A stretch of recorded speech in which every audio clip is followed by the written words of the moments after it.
किसी ने बड़ी अच्छी बात कही, आज के जमाने का जो आदमी है ना, वो इसलिए दुखी नहीं है कि उसके पास दुख ज्यादा है, वो इसलिए ज्यादा दुखी है क्योंकि उसके दुश्मन के पास सुख ज्यादा है। कर तो कुछ सकते नहीं क्योंकि वो तो बहुत ऊपर पहुंच गया, तो अपने ही जो समाज के सर्कल के लोग उनके ही सामने फिर बोलता रहता, अरे आज बन गया बड़ा आदमी, कल तक हमारे सामने स्कूटर पे घूमता था, आज अपने आप को इतना बड़ा समझने लगा है।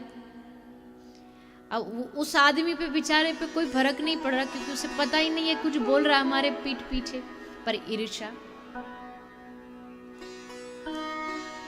एक बड़ी प्यारा सा एक दृष्टांत महाराज जी देते हैं कि एक व्यक्ति था, वो पहले तो उसने सोचा कि कौन सा देवता जल्दी प्रसन्न होता है, जो देवता जल्दी प्रसन्न होगा उसी की भक्ति करेंगे। तो उसको किसी ने बता दिया, भोलेनाथ जी बड़े भोले, बड़े जल्दी राजी हो जाते हैं, उनको मनाओ।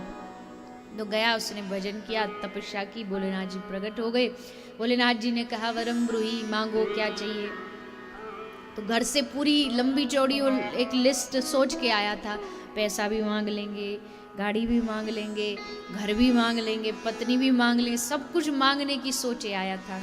मांगने को तैयार था ही कि भोलेनाथ जी बोले, रुको रुको रुको रुको, देखो मांगने को तो तुम कुछ भी मांग लो, हम सब दे देंगे, पर एक शर्त है। अरे महाराज क्या शर्त है? शर्त ये है कि तुम जो भी मांगोगे तुम्हारे पड़ोसी का अपने आप उसका डबल हो जाएगा, उसको 2 गुना मिलेगा। सो अब मांगिए जो भी आपको मांगना है। तो महाराज उसका तो चेहरे का रंग ही उड़ गया, क्योंकि वो जो कुछ मांगने आया था, अच्छा घर अच्छा बंगला, वो उसी को दिखाने के लिए तो मांगने आया था कि जब इसकी छाती पे हम बढ़िया बंगला बना देंगे तो बैठ बैठ के ये जो रोएगा उसी में तो मजा आएगा। अब उसी के पास डबल हो जाए तो फिर फायदा क्या। भोलेनाथ जी ने देखा कि ये तो थोड़ा कंफ्यूज लग रहा है, तो भोलेनाथ जी बोले, कोई बात नहीं बेटा, टेक योर टाइम, हमारे पास भी कोई जल्दबाजी नहीं है। तो एक काम कर, ये डमरू ले जा और जब तेरा फाइनल हो जाए तो तू बजा के हमको बुला ले। बोले ठीक है प्रभु। चला गया घर। अब जैसे घर आया, अब सोच रहा है, पूरी रात जो है उसकी इसी सोच में जाती है, क्या मांगू, ऐसा क्या मांगू, 1 करोड़ मांग लेता हूं। फिर मन में आए, ना ना ना, तूने तो मेहनत की, तुझे 1 करोड़ मिलेंगे, इसको बैठे बैठाए 2 करोड़ मिल जाएंगे, क्या मांगू। बड़ा 1 दिन बीता, 2 दिन बीता, 4, 5, 10, 15 दिन बीत गए सोचते सोचते। एक दिन इसने हिम्मत की, डमरू उठाया और डमरू बजाया। जैसे डमरू बजाया तो शंभो प्रकट हो गए। बोल बेटा, हो गया फाइनल? हाँ प्रभु, हो तो गया। सोच लिया? बहुत लंबा समय लेके सोचा है, तो अब तो गलत नहीं सोचा होगा। बोले हाँ प्रभु, बहुत सोचा, तब जाके ये हमारी बुद्धि में बात बैठी है। अच्छा बोल, तो क्या चाहिए तुझे? तो हाथ जोड़ के क्या मांगता? हाथ जोड़ के कहता, हे भोले बाबा, ऐसी कृपा करो, हमारी 1 टांग तोड़ दो, हमारी 1 टूटेगी, इसकी बैठे बैठाए की 2 टूटेंगी और तब मजा आएगा। भोलेनाथ जी बोले, वारे कलयुगी जीव, हद हो गई। उसकी 2 टूटे इसलिए अपनी 1 तुड़वाने को तैयार है, पर उसकी 2 टूटनी चाहिए। इसको कहते ईर्ष्या। कुछ भी हो जाए लेकिन उस सामने वाले का भला नहीं होना चाहिए बस। और ये ईर्ष्या भाव जब तक मन में रहेगा तब तक भागवत कथा के हम अधिकारी नहीं।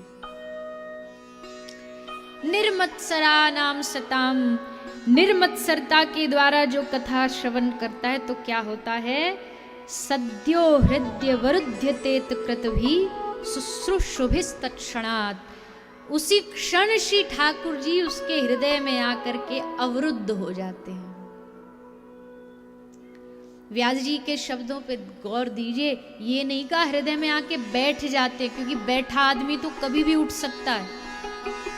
बैठने में अवरुद्ध होने में फर्क क्या है? यहाँ आप बैठे हो, पंडाल खुला है, जब मन करे उठ के चले जाओ, लेकिन अगर इस पूरे पंडाल को बंद करके एक दरवाजा वो भी बंद कर दिया जाए कि 5 बजे से पहले कोई नहीं उठेगा, तो अब आप अवरुद्ध हो गए। अब बैठे नहीं हो, अब आप अपनी मर्जी से नहीं उठ सकते।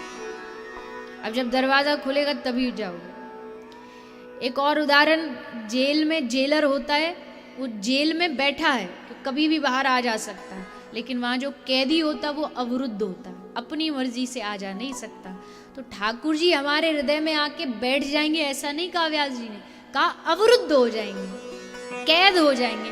अगर भगवान खुद भी चाहे ना कि हम यहाँ से जाएं तो जा नहीं सकते, क्योंकि तुम कथा में आके बैठे हो, इसलिए ठाकुर जी तुम्हारे हृदय में अवरुद्ध हो जाएंगे।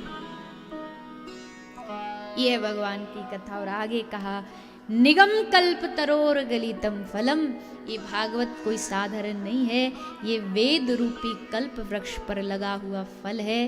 पिबत भागवतम रसमालयम, इस रस को पीते रहो, जिह्वा से हरि नाम का रस पान करते रहो। इस भागवत को सुन के अगर हरि नाम का रस पीने की अगर तुम्हारी जिह्वा को आदत पड़ जाए तो समझ लेना आपने भागवत बड़े दिल से सुनी है। इसीलिए अपनी रसना को, अपनी जिह्वा को समझाइए और इस कथा के द्वारा अपनी जिह्वा को एक आदत डालिए। कौन सी आदत? हरि बोल मेरी रसना,